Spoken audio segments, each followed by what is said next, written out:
Amigos, gracias por esperarnos. Estamos con el psicólogo Edwin Laredo. Él es director del colegio Jean Piaget. Edwin, estábamos hablando mucho del concepto empresarial, el equilibrio que tiene que haber, sobre todo en este concepto de negocio, en este rubro del negocio, ¿no? Que es muy diferente a los otros.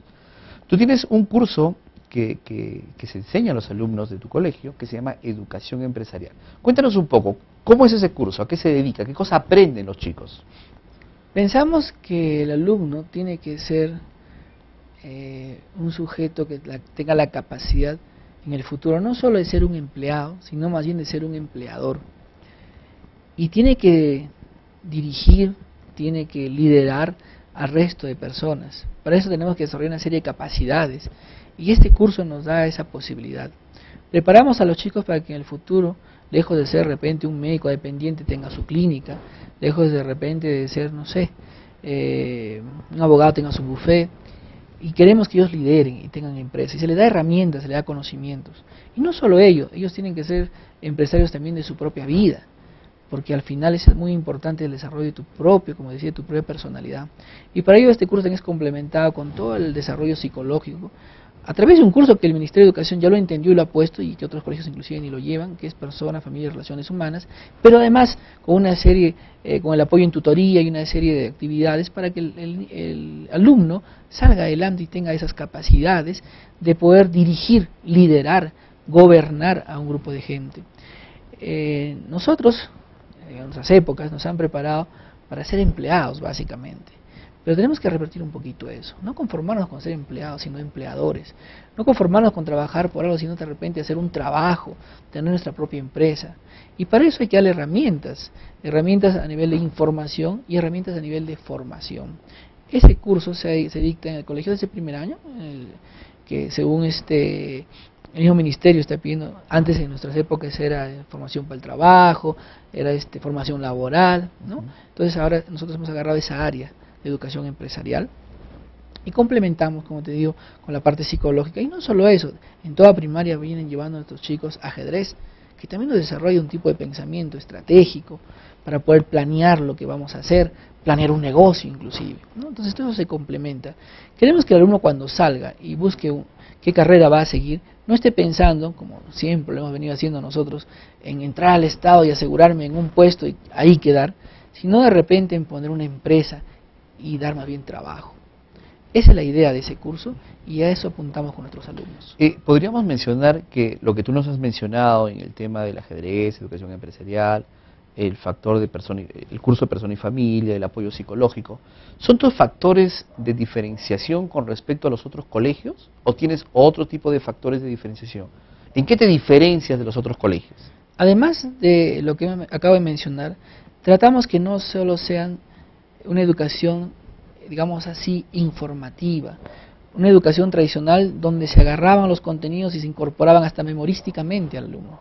Tratamos que sea una educación formativa, con el desarrollo de capacidades. Vuelvo a decirte, capacidades cognitivas tan importantes, no solo la memoria, la capacidad de análisis, de síntesis, de razonamiento, son tan importantes.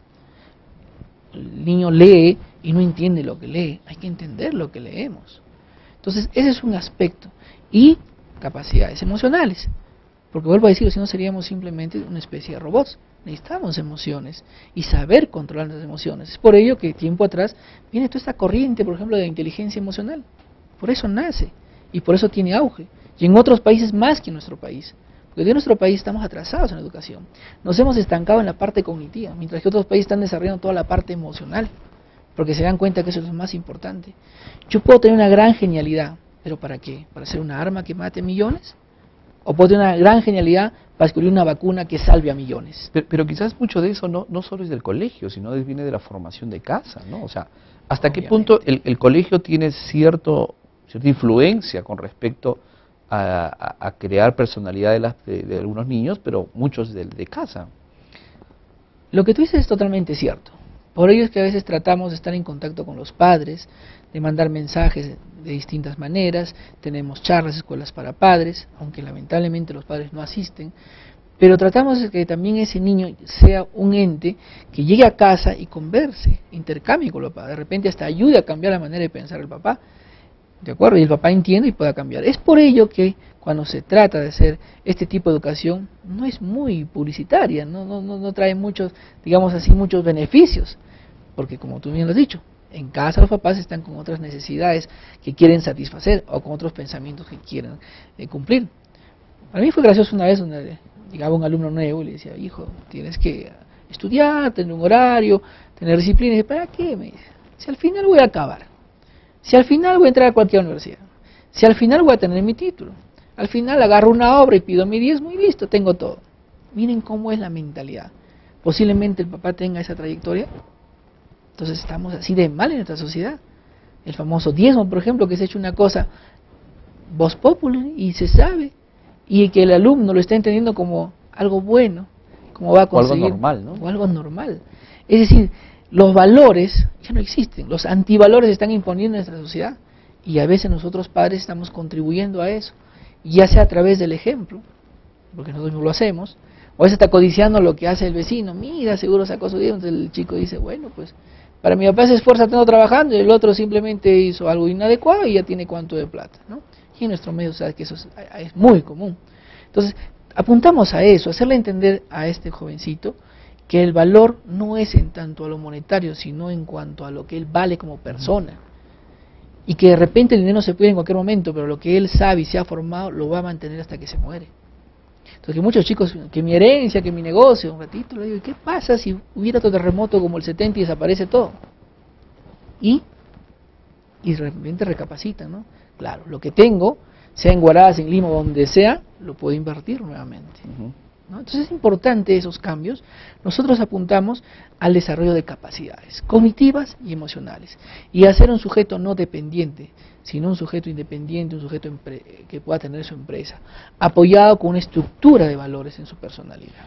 Hay algo que me dejó pensando, cuando tú dices que hablabas de ciertos cursos que se enseñan, pero a la vez decías que algunos colegios no llevaban esos cursos o los suprimían, qué sé yo. Por lo que te entiendo es que el Ministerio de Educación da una lista de cursos a seguir, con una serie de horas a seguir probablemente, pero que algunas instituciones no lo cumplen. Así es. ¿Pero eso no va supervisado por ellos? Lamentablemente las autoridades no supervisan a los privados. Justo teníamos incidentes últimamente por este tema. Y desde ahí, mire como institución, qué ejemplo damos de irnos en contra de lo establecido. Desde ahí nomás, miren qué ejemplo da como institución, o qué mensaje le damos al alumno, de no cumplir con lo mínimo que nos establece la ley. Entonces eso es importante, son mensajes que van al psiquismo. En cambio nosotros cumplimos con todo lo que el ministerio manda, y además damos otros cursos para poder apoyar y beneficiar esto. El curso de Personas, Familia y Relaciones Humanas ya tiene años, que debemos de dictar todas las instituciones, pero muchos lo han suprimido. Han suprimido educación física. Yo no entiendo, y por eso estamos como estamos, inclusive en la parte deportiva en el Perú. Hay instituciones educativas que han suprimido educación física. ¿Qué quieren hacer de ese sujeto? ¿Qué quieren hacer de ese adolescente que está en toda esa etapa de poder desarrollar sus capacidades físicas? Lamentablemente, por el tema de vender, nos olvidamos, por eso es a veces tan negativo, nos olvidamos realmente de lo que es la persona, y solo me interesa el vender. Claro. Y solo satisfago la necesidad del papá por su aspiración, o del chico, o mi necesidad pecuniaria. Pero no estoy contribuyendo a lo que es la educación. Claro, bajo el contexto que este es un rubro totalmente diferente, con el cual no se cumplen las leyes de marketing, en la cual dicen que hay que darle al cliente lo que ellos esperan, no es así, sino que va ligado a un concepto mucho más fuerte, ¿sí? Obviamente. Vamos a irnos a una pausa y seguimos hablando al respecto, ¿te parece? Amigos, vamos a una pausa y seguimos con la entrevista.